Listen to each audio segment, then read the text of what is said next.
I'm gonna make a video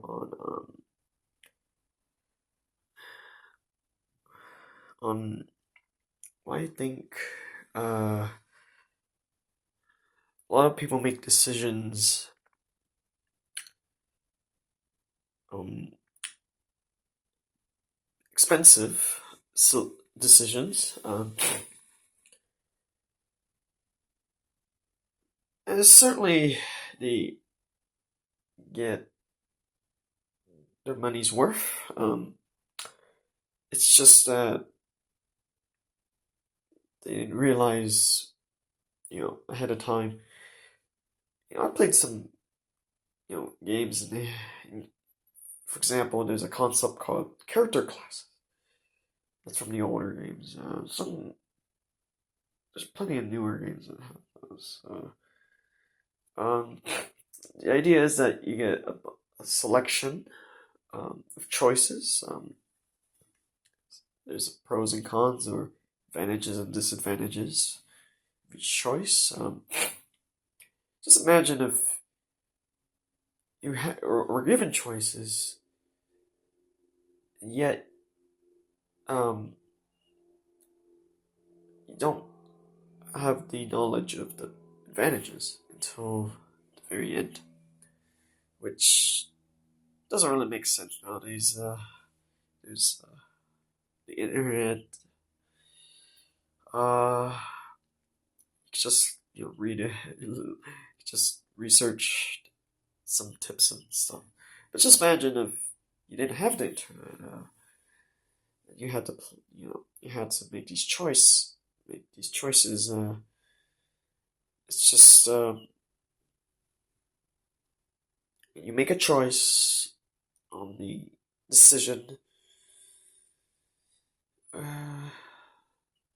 But let's say it's like, instead of the knowledge of what it is, it's like a bunch of unlabeled boxes, right?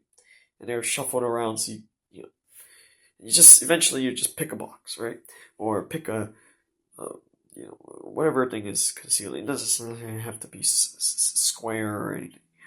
The idea is you have to make a bunch of choices without having any hint of what it is. Um, that's a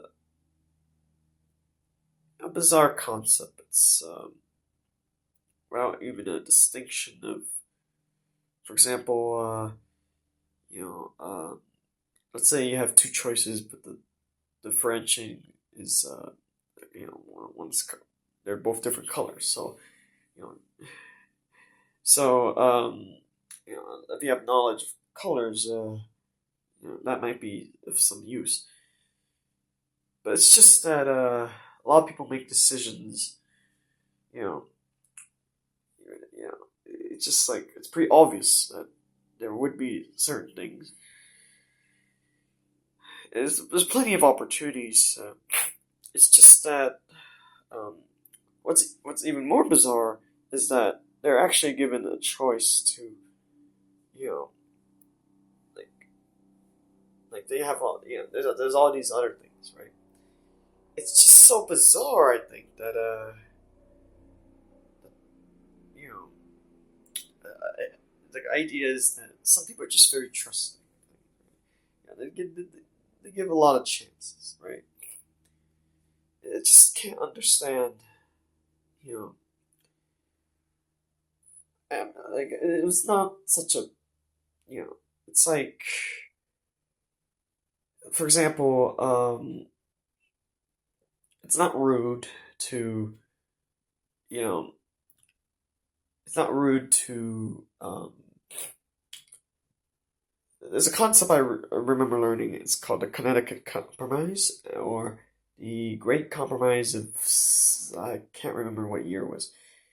Um, Connecticut's a state. It's a Great Compromise, but I can't remember what year it was.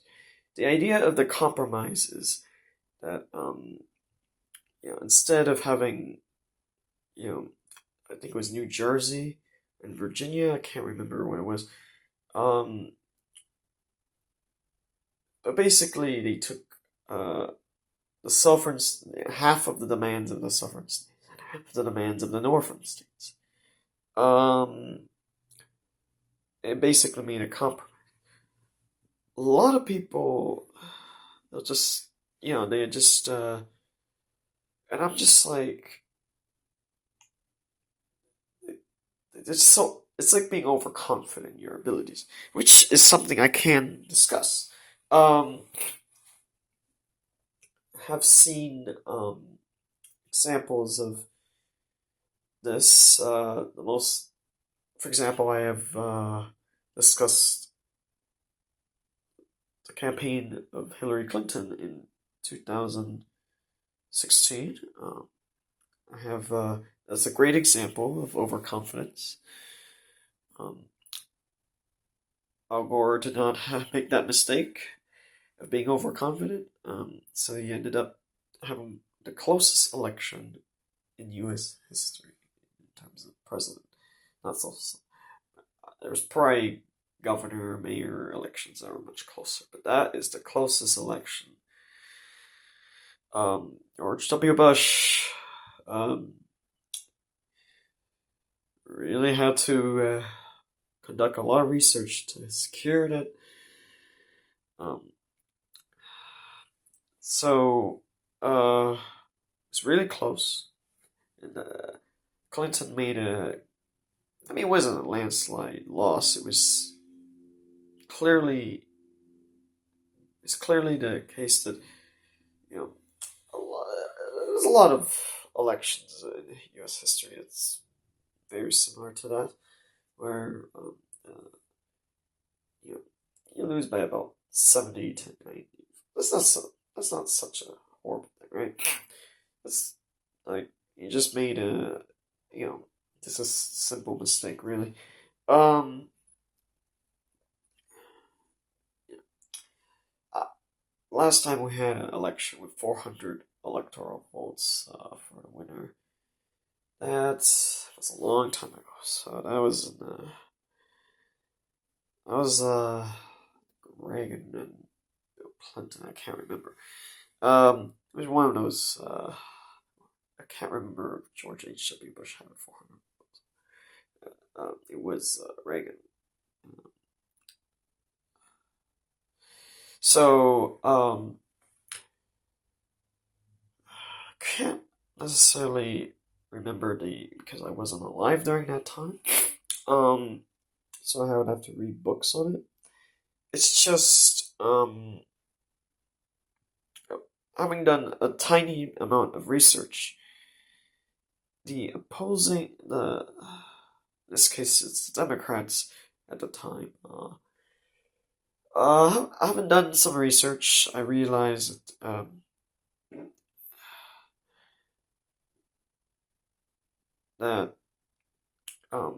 let's see, I can't remember the candidates. I remember Michael Dukakis, and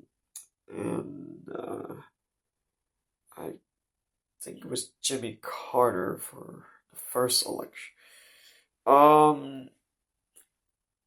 Can't remember. I think Jimmy Carter had issues with the economy and just he had low approval ratings.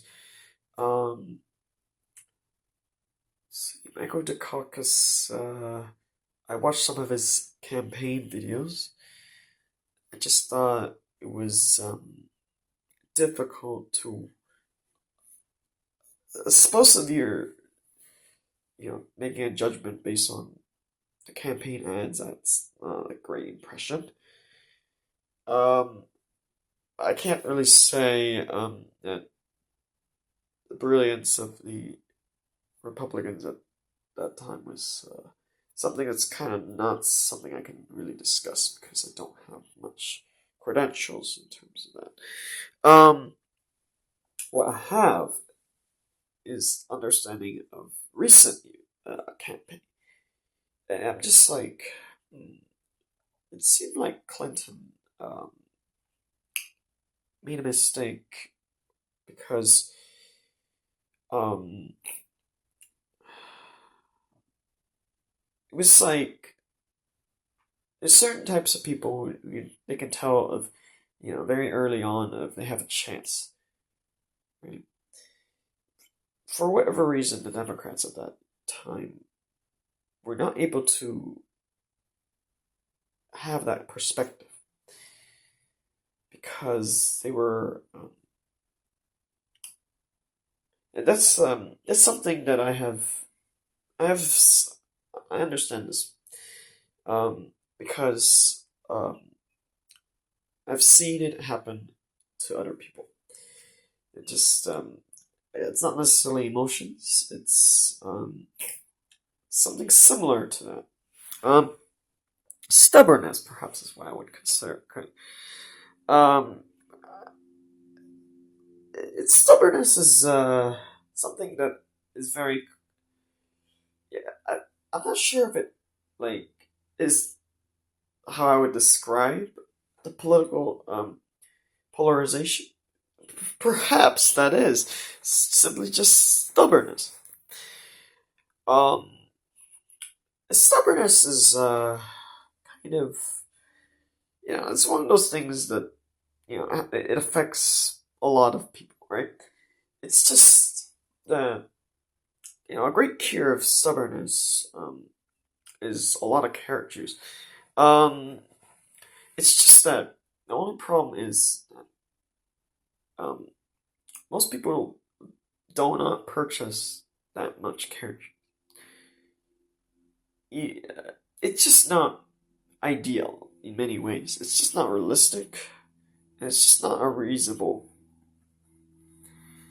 The thing is, a lot of vegans might consider that. The only problem is most people become vegan because of reasons that don't really make much sense. Maybe that wasn't the case a while ago, but I can't really say. Um, anyway, what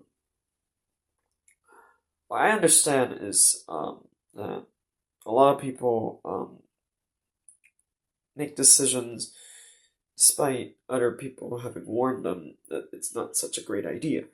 Um, it's just, I'm sure they were warned multiple times. And here's my take on it. I think the reason that it happens is that um, it's just um, it's just that a lot of people, they're very um, uh, it's not naive, though I suppose it's very similar to naive. Being naive and stubborn at the same time is a very strange thing. However, it's not such a bad thing. I mean, the money is spent to understand a different perspective. Um, that might include. Now, the thing is, what confuses me a lot is that, like, it's not a waste of money. You'll get some of the money back if it's like, I've noticed that the dropout rates in college and universities now are much lower than they used to. And I think the reason is because of the stubbornness, right? It's not a bad idea to take a leave of absence, right? It might be beneficial. It's just, why stick it out, right?